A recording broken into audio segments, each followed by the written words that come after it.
with the HOA board, forcing Todd to provide the records. He stalled, but I wasn't backing down. When Todd finally handed over the financial documents, they were a mess. Invoices were missing, payments were mislabeled, and some expenses were downright bizarre. 15,000 Australian dollars, landscaping fee, paid to a company that didn't exist. Thousands spent on administrative costs with no explanation. I cross-referenced the HOA's bank statements with public records and found the smoking gun. Todd was funneling money to his personal accounts. Even better, I discovered Todd had been inflating contractor fees, pocketing the difference, and splitting the profits with his buddy, a shady contractor who handled most of the HOA's maintenance. I compiled everything into a detailed report, complete with spreadsheets, photos, and notarized statements from neighbors who had seen Todd's antics firsthand. I waited for the annual HOA meeting, which was typically a snooze fest attended by only a handful of homeowners. But this time,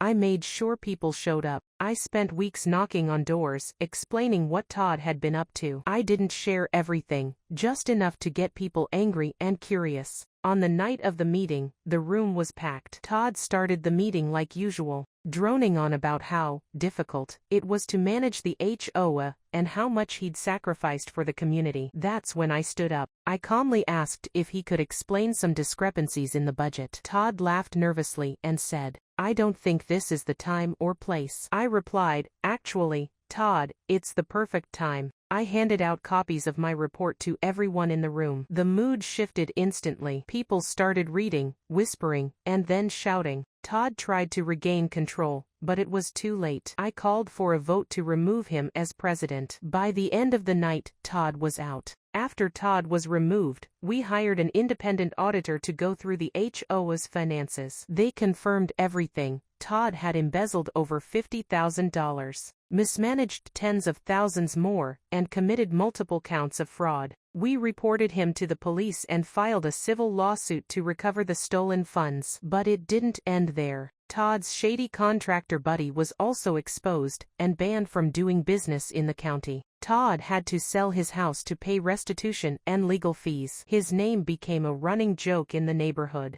and no one would touch him professionally. With Todd gone, we restructured the HOA to prevent another dictator from taking over. We implemented term limits, required multiple board members to approve financial decisions, and created an online portal so all homeowners could access budgets and meeting minutes. Every time I walk past Todd's old house, now owned by a lovely family, I smile. The pool is open, the landscaping is beautiful,